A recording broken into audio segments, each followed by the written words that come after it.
Hey everybody, so this is my video response to the discussion board question, discussion question number 3, asking you to look for specific questions or answer specific questions about the two earliest colonies here in North America, British colonies in particular. So we have Jamestown and we have the Plymouth colony. So one of the questions that I asked you was, why were these colonies founded? That's what you have to do is look up why were they founded. Most of you did get that right. One was founded for money, for the purposes of finding gold. The other was founded for religious freedom. Now, I asked you, how were they funded? So that is a more in-depth question. They were funded, so they were not funded by the same people. They were both not funded by the Virginia Company. And in the process of looking up the answers to that question, you would have come across some interesting information. So one of the things that you would have come across is that it was the Virginia Company that was created to fund the Jamestown expeditions. Now, the Virginia Company who were these guys? These guys were investors, and they came together like a modern day or a it's a modern day investment company and a stock company. So these guys put forth their money and they put it all together with the expectation that they're going to get a profit, a return on their investment. Very important concept, very important motivation here. Now, the return on their investment, they initially thought was going to be gold. Now, why did they think that it was initially going to be gold? Well, we go back to why did the Spaniards, what in the age of exploration, what motivated the Spaniards and the Portuguese to sail directly to ports where they could go directly to the source for cottons and linens and spices and jewels and raw materials. Why did they want to do that? Well, they wanted to bypass the Ottoman Empire, and they wanted to, for two reasons. One is because the more people who have hands on a product from its original source to where these Europeans were getting it, there's a lot of middlemen in there, and so as it gets transferred from one person to another, the price naturally goes up. So they wanted to save money. The second thing they wanted to do was avoid Muslims. They wanted to avoid the Ottoman Empire because it was a Muslim empire, and they were a Christian empire. The Portuguese and the European and the Spaniards were Christians. So they want to not have to deal with Muslims because they think Muslims are beneath them, and heathens and things like this. So they were really motivated by two big things, two big ideas. One is, I get more of a profit if I go directly to the source. And number two, I don't have to deal with those heathens. So when they were, one of the things that continued to propel the age of exploration forward is that they were successful. So they were successful in India. They were successful in getting some of the goods firsthand. But it motivated the Portuguese and the Spaniards, especially, to continue looking for new ways to get to Asia, and new ways to get to raw materials. Gold was very important for this. So what they ended up doing was they ended up in South America. Mesoamerica at first with the Incas, and then in South America with the Incans. I said, I hope I said that right. The Aztecs in Mesoamerica and the Incans in South America.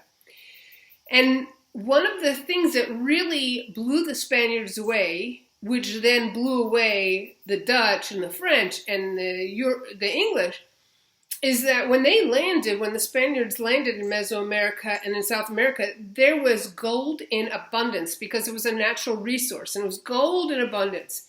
And what that gold did was it flooded the European market and made Spain and Portugal the wealthiest nation states on the planet, in the world. Well, hey, the Brits go, I want a piece of that. The Dutch go, I want a piece of that. French, I want a piece of that. Of course. Come on. And it's gold, gold, real metal, the gold, real gold and silver. So that's what motivates the Virginia Company and the members of the Virginia Company. In the movie Pocahontas by Disney, which is kind of really hokey and not historically accurate, one of the songs that is in there is pretty historically on point, and that song is Mine, Mine, Mine. And if you Google up that song and go to YouTube, look for it, you'll see it said that they wanted to do what the Spaniards did. They want to find gold. And so that's their main motivation. They're going to go and find gold. Now, then we have, who are these dudes putting their money in? Well, the people this is where your research has to go a little bit farther. Who are these people? Who are these guys who are putting in their money? Well, it is wealthy. Some of them are merchants, and some of them are second and third sons of wealthy families where they don't have, because they're the second and third son, while they may have an income, like an allowance where they have money and they have a name, they don't really inherit anything. So there's really two options for second, third, fourth sons of prominent English families, and that is you buy a commission in the army, and because it's a professional army, they get paid a stipend every month, or they could join the clergy because the Church of England was part of the British government, and so once again, the church would provide them with a proper stipend and a proper job. Both of those instances, they're both being productive members of society, but their families are not required to take care of them because they've not inherited anything. So some of these guys are part of the Virginia Company. Some are just merchants who stay in London. Now, so keep that in mind. These guys are motivated only by money. And specifically, we're not talking tobacco here yet. We're talking gold. Gold, gold, gold. All right. So the next question I asked you was, do you think it was supposed to be a permanent colony? Now, in most social studies books and history in the United States, it's written everywhere that Jamestown was the first permanent English colony. Yes, eventually. Was it intended to be an English colony? Or a real colony? It was English, but was it intended to be a real permanent colony? That, I would argue, and I would like to hear your arguments, this is what I'm looking for, was it intended to be a permanent colony? It's really important to understand the nuances. Read below the surface. Read between the lines. How do you do that? Okay, well, let's start with this. Was it intended to be a permanent colony? First thing that I would ask you to do, or what I would expect you to do, is who came? Who was on the ship? Who came over on the first 3 ships? Well, because that's going to telegraph to you, is this really permanent? So they're all single men. All single men. Every one of them. Or they're all men. Most are single. All men. All men. All right. So my question then to you is, do you think they're all going to, I mean, are they going to just, is it going to be just like a fortress of guys? And the next thing that I would ask you to look at, and that what I would have expected you to do, is look at the ship's manifests, because you can get them, you can Google them up. Who came over? Was it intended to be a permanent colony? My expectation would be that you would look up, well, who came? Because as we'll look here in a second with Plymouth, who comes over on those ships is telegraphing to you whether or not they were intending perhaps for it to be permanent or perhaps not.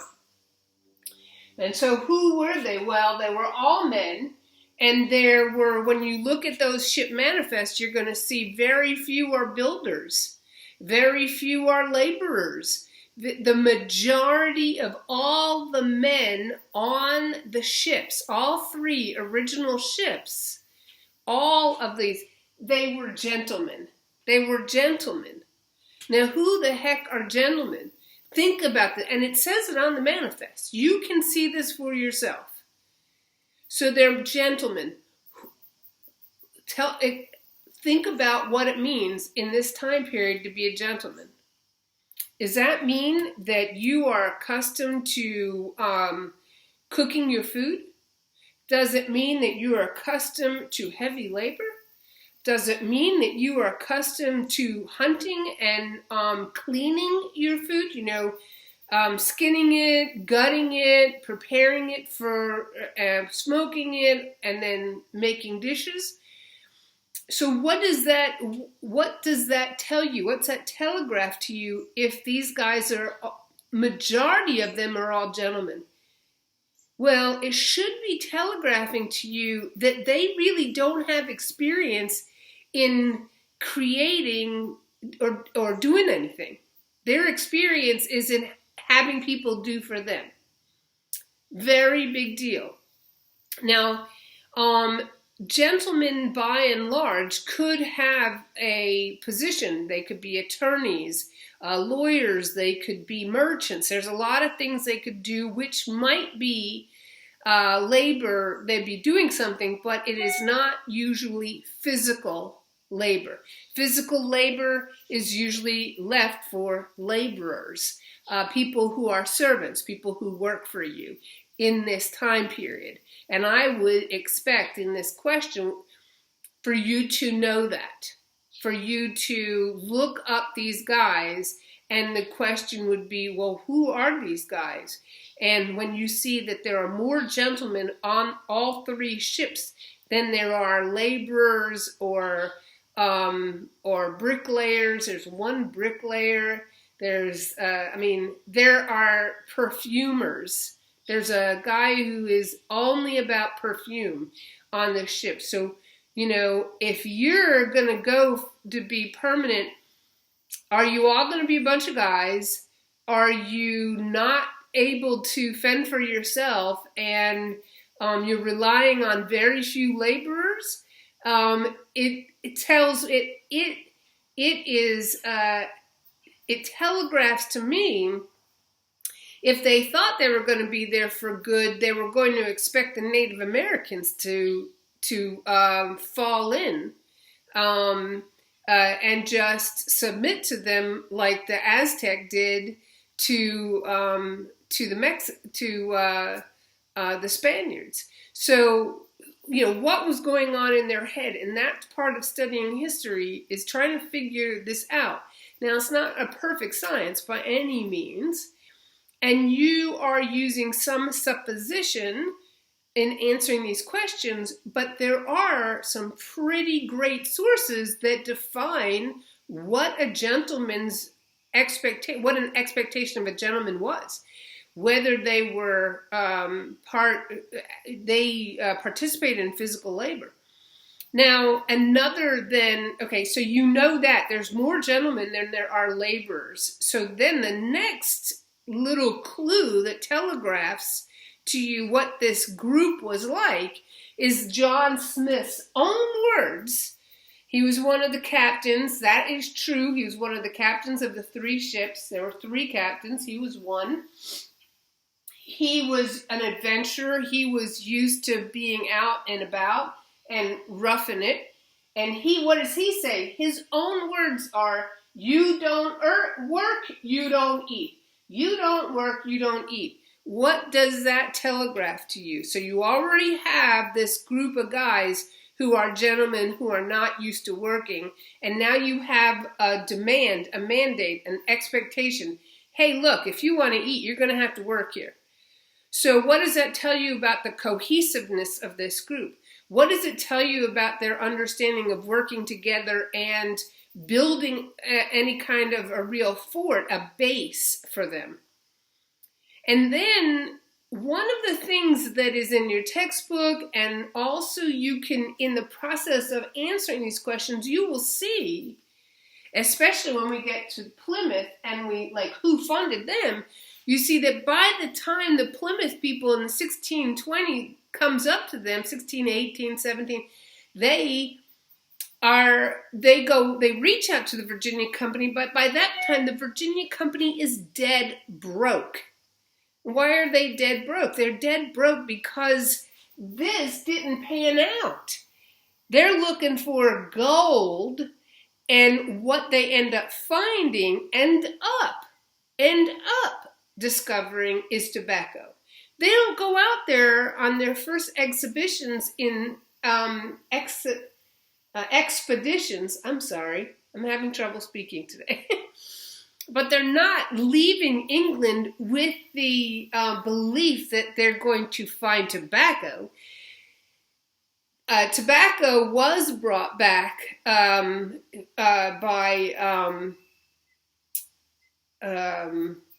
Walter Raleigh, Sir Walter Raleigh. He is the one in the late 1500s that introduced England to tobacco. But that was kind of at that point sort of a one-off. That was tough to get because that was indigenous to the Americas. But that was not the intention of the Virginia Company. They thought they were getting real gold. And I would venture to say that they did not think they were going to be a permanent settlement initially on their intention. And I think that's important for you to recognize.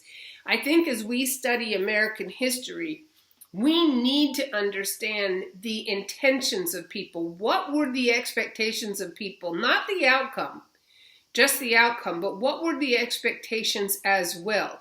Because the expectations people have in the 1600s and motivating factors of people in the 1600s are the same in the 21st century.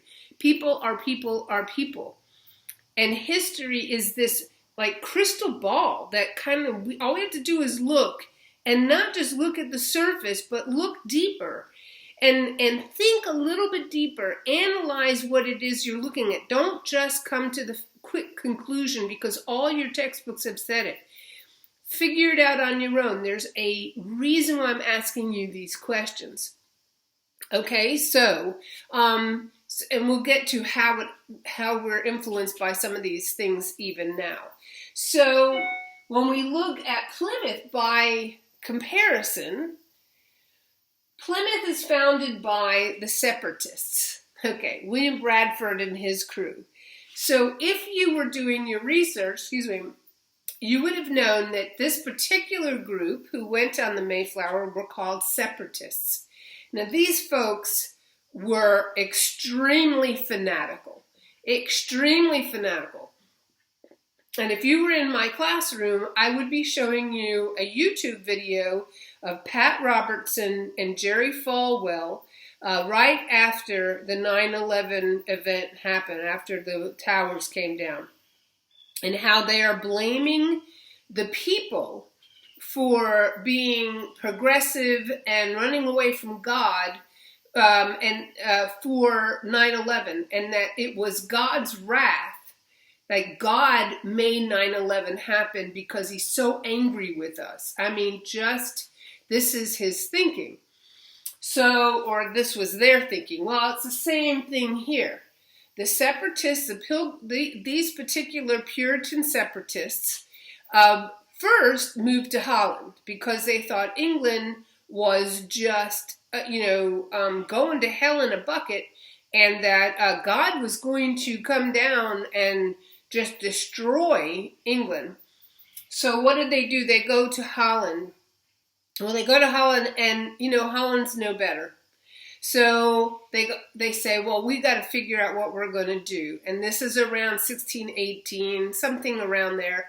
And they do go to the Virginia Company, because anytime you're thinking about leaving, you have to have money to buy the ship, to get all the things you need to make that voyage. So it cost about £57,000 in that time. That was a lot of money to be able to buy a ship and get it all decked out and get all the things you need in order to go on a voyage like this.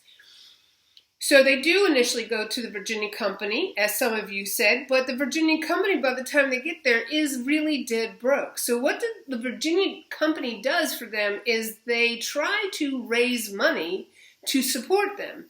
But Virginia Company has not taken care of Jamestown well. Virginia Company has been a complete and utter failure. I mean, truly failure. Google up, look for the Jamestown.org. There's a lot of great resources out there, because Jamestown is now a historical site in Virginia. So there are real, legitimate resources out there that can help you understand the death rate, which was tremendous. The mortality rate of anybody who went over to Jamestown, very, very high. People starved. There's 1610, the starving time. Now, I want you to understand something real quick about this. They're in the New World. They are surrounded by water, which there's fish and tons of food. They're surrounded by by land, where forests and where there's deer, and there's tons of food. Why'd they starve? Maybe because they didn't have the right people over there. Maybe they didn't anticipate. Maybe they didn't really think about what it was going to be, what they needed in order to create a permanent settlement. So the Virginia Company was dead broke.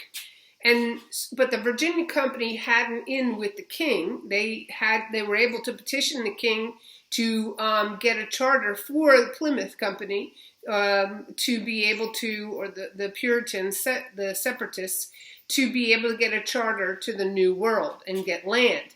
That's about all they could do. Now, it's far more complicated than that when you look at the economics of it, but for our question, I'm asking you, who funded it? Well, it wasn't the Virginia Company. You needed to dig a little deeper to get to that. It was the Virginia Company was broke, which should then tell you, whoa, by 1620, the Virginia Company's broke? Well, what's going on with Jamestown? And your textbook does go into it. So what they end up having to do is they have to get a group of investors together, investors who know that chances are they're not going to get a return on their investment. Because so far there's been no return on the investments, except maybe through, and definitely eventually through tobacco. But we're still in the phase where tobacco is becoming considered the brown gold of the New World. But it's not, there's just not enough of it to make a profit. There are 70 investors that get involved in the Plymouth company. The number one investor is a guy named Thomas Weston, and he goes out and he gets up some other money, but they were taking a huge risk. They really didn't think they were going to get a return on the investment. They also knew these guys aren't going looking for gold. These guys are trying to get the heck out of Dodge because they think that God's going to come in and destroy England. So they just want to get out of Dodge. And what kind of profit are they going to find? I mean, what are they going to do to be able to make a profit? Theoretically, everything, is profit is hoped for. But is this really going to happen? Is there going to be a profit? And it took them 2 years to get enough money to get the Mayflower. And then who comes over here? Who comes? Well, families. Families are coming over. Huge difference as opposed to single men who are mostly gentlemen. Families. So, who's doing the cooking? The women. Who's doing the hunting? Probably the men. Who's doing all the cooking? The women. And women, having women in a group creates a more secure settlement. They're united by their religious beliefs. They are really united over their belief in God. And so there's very little competition that you're going to see in an all male environment. They also are united by their belief in God's wrath that is going to come to London. So my gosh, they better make a settlement here because there's no other place they're going to be going. They really believe initially that God's going to destroy England. So they're going to make a real settlement here. Now, like I say, these guys, these particular guys of Mayflower, they are running away because of religion. They want religious freedom. They want to be able to practice their religion freely. And between 1620 to 1648, you see the great migration of Puritans coming over to what becomes Massachusetts in the Massachusetts Bay Colony. And most of the people who find their lineage going all the way back to the 1600s in Massachusetts and Connecticut and Rhode Island, you see that their ancestors were part of the early Puritan Great Migration. Eventually in 1648, that pretty much stops. Why does it stop? Oh, because what's going on in England? In 1648, you have the English Civil War, the end of this English Civil War, and who's in charge? Oliver Cromwell. Who's Oliver Cromwell, you say? Oh, he's a Puritan. So now, if he's in charge and he's a Puritan, are the Puritans being persecuted? No, not at all. So why should I take a big voyage across the ocean that's very dangerous if I can be fine here and I don't have to worry about persecution? And because these guys, these early guys, were separatists. That's what they're called. They're separatists. They came over here because they really were extreme of the extreme of Puritans. And their Bible was not the King James Version of the Bible. They thought the King James Version of the Bible was too liberal. Okay? So when you are doing your research, I am expecting that, and colleges, universities, and quite honestly life, but let's put that aside for just a second. This is what they expect you to do. When you look at a question, you are, was this intended to be a permanent colony? Were these intended to be permanent? The question begs research. It's not, well, I read it in a book, and therefore it must be. When you read through your books, you have to dig deeper at this point. Dig deeper than just what is on the surface. The questions that I ask you in your discussion boards, they are analyzing deeper the questions that you are reading about, or the information you're reading about in your text. That is important. Now, some of you guys have said your responses were no, there's no influence.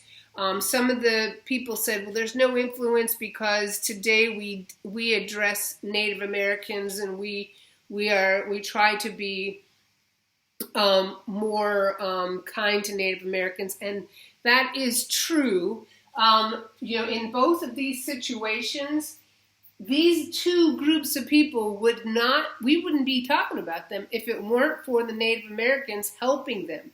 Because the Native Americans felt sorry for these guys and said, I'm going to teach you how to feed yourself here in the New World. And the Thanksgiving that we celebrate is with these like very extreme Puritan separatists who lived to tell us the story because of Native Americans helping us. So in both cases, in both these scenarios, they would not be here without the help of Native Americans. And then how do we repay them? Oh, by killing them. Around the same period of time, we're looking at by 1622, 1623, the Powhatans are gone.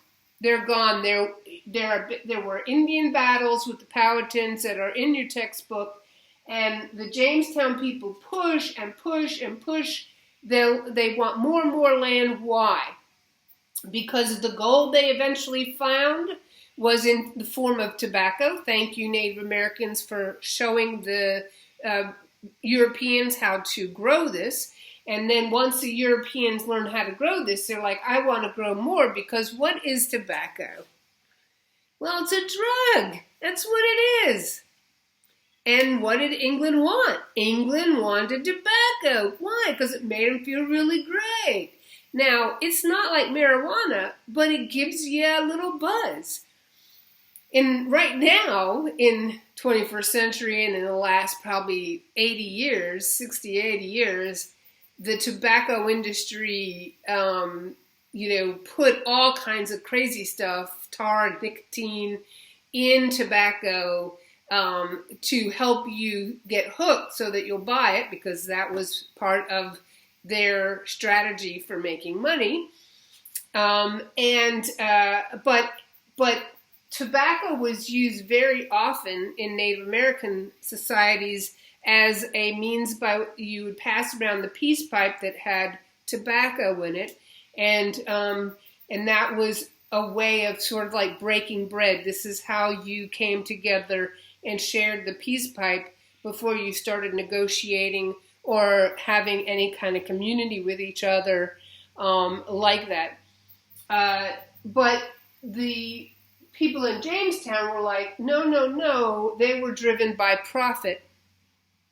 And they wanted more and more land. And the Native Americans, who helped start them out by showing them not only how to grow it, but helped them be a labor source for them, finally gave it up, because they said, you know what, you're taking all of our land. And then in around 1622, there was a big a battle between the groups, the Powhatans and the English, and the Powhatans were decimated, and whoever was left over just moved out of the area, but the British came in. With the Massachusetts base colony, over a period by the mid-1620s, you see something similar happening, where there are now the Massachusetts Bay Colony is getting larger and larger and larger because Puritans are coming over. They're not as extreme as this first group. They are they're extreme. Don't get me wrong, but they're not like these crazy people. They are just fleeing during the English Civil War. They really want to get away from the persecution. They think they're united by their desire to create a city on the hill that really resembles, God's expectations of human beings. And so because Native Americans are not, Christians, over time there are skirmishes between New Englanders or the Puritans and local Native American tribes up in Massachusetts, back and forth and back and forth. And they're both brutal to one another. I mean, brutal to one another. You can't say Native Americans are more brutal than the British or the British to the Native Americans. Together they decimated and murdered lots of people. But finally, they were destroyed pretty much. They decimated the Puritans, and the people in Massachusetts really killed off the majority of the tribes. Very bad blood, and the tribes in New York learned from that, and as did the governor of New York eventually, and tried to create better relationships, because if they had a better relationship, then they wouldn't have to go through the same brutal battles and brutality that they saw in New England. But in both cases, while the Native Americans helped them out, they ended up wiping them out at the end. So while, yes, we're not like these folks when it comes to Native Americans, theoretically, we still practice we still have very bad policy and practices towards Native Americans even now in 21st century. We are trying to deal with that, but it all just depends who's in power to determine that. The other thing that makes us very much still like these folks, what are motivating them? Money and religion. Money and religion in the United States is still extremely important to Americans. It unites us. We are a capitalistic society. People fight against that all the time. We're in a, very, very critical year for voting. And in every voting cycle, there's language that is popping up, socialists versus capitalists. What do they mean? What does that mean? We pride ourselves on being a capitalistic society. So the purposes of the Virginia company, I want a return on my investment. Well, that's part of capitalism. I'm getting a return on my investment. We very much are motivated by that right now. If you look at companies that have stockholders, shareholders, who is that company loyal to? Is it loyal to the consumers who buy their products? No. They are devoted and loyal to their stockholders who are expecting to get a profit on their investment. Okay, they buy shares of stock. They want to get a profit on their investment, which is why when the stock market goes up, it means that those companies are making a better profit. Does that mean that everyday people are okay? Sometimes yes, sometimes no. It depends on the company. But understand that relationship between a company, whether it's the Virginia company or whether it's M&M's company or whatever, anyone who has a profit, shareholders, and have stocks that they sell on the stock market, then their loyalty rests and lies with their stockholders. Okay, so that's very much a part of us even now. Religion is very much a part of us right now. Do you think, and this is a hypothetical question, but do you think that somebody could run for president or for governor or for Senate or anything that said, I am an atheist? Do you think that could happen? I don't think we're there yet. Maybe we are. I don't know. But I want you to think about that. That's something that should go on into your mind.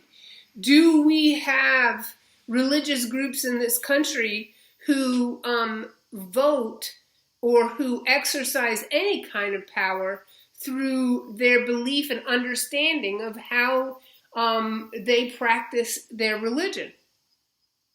Do you think right now we have, we lost Ruth Bader Ginsburg? So the president is looking for a new justice. One of the justices is Catholic. She's against abortion.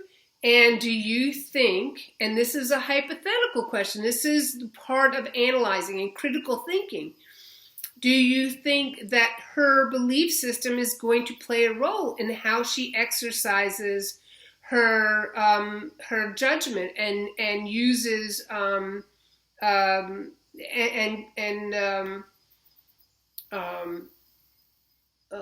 what is the word? Passes, accepts or declines proposed laws. Do you think that her faith has anything to do with her feelings about abortion? She'll tell you yes, they do. But she'll also tell you that they have no reflection on how, how she sides when it comes to an issue. Is that real? Should that be expected, that your religious beliefs influence the judgments that you make? This is all rhetorical, okay? We're living in this right now, which is why I'm bringing it up. That's what I want you to be doing. I want you to be thinking like this. I want you to ask yourselves these questions. How does religion influence what we do right now? How does the desire for money influence us with what we're doing right now? And that's what I'm really asking in that question. So here's the thing. If you answer the post and you said, well, I just think that they're permanent and this is why I think they're permanent, or if you've really not given an explanation for what you believe with some facts to support that, you'll see your grades diminished a little bit. If you have responded to your classmates where it's a one-line, oh, I agree with you, or I agree with you because, I think what you said is spot on, that we all need money. Well, that's really, I asked you before, tell me why you agree, but that's not, I can't see the other posts, just so you know going forward. I can't see the post. I don't know who you're actually responding to. So your responses I need to be able to read them and say, oh, yeah, I agree with what you're saying. I think that we are motivated by money because just look at the stock market. We assume the stock market and the economy. If the stock market is good, the economy is good. Now, that's okay with me. We're not in an econ class, so that's okay that you're saying that. That's how you're perceiving it.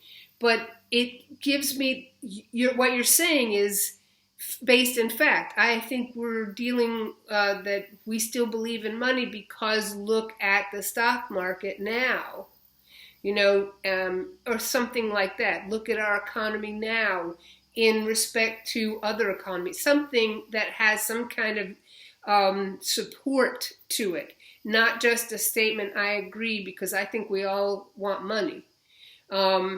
We all want money. That's pretty much a given. That's why you're in college. Now, one last thing, I know we're coming in on 45 minutes, but one last thing that I think is important is, and I think I'll do another video on this to make it easier for everybody to watch, but there is a reason why I want you to think in this way, critically. not think like me, okay? I really want you to know that. You don't have to think like me, but I want you to think critically.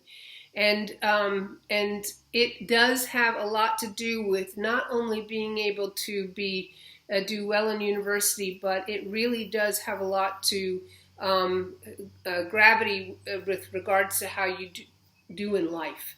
And I'll do another video for everybody. If we were in a traditional classroom, I would have already talked about this with everybody. But there's a method to madness, guys. There's a reason and a purpose behind questions that I ask you, and so I really want you to think about it. So that's it for discussion question 3, and always know that I'm around if you need me. All right, just send me an email and we'll be good to go. All right, guys, I hope this helps. Talk to you later. Bye.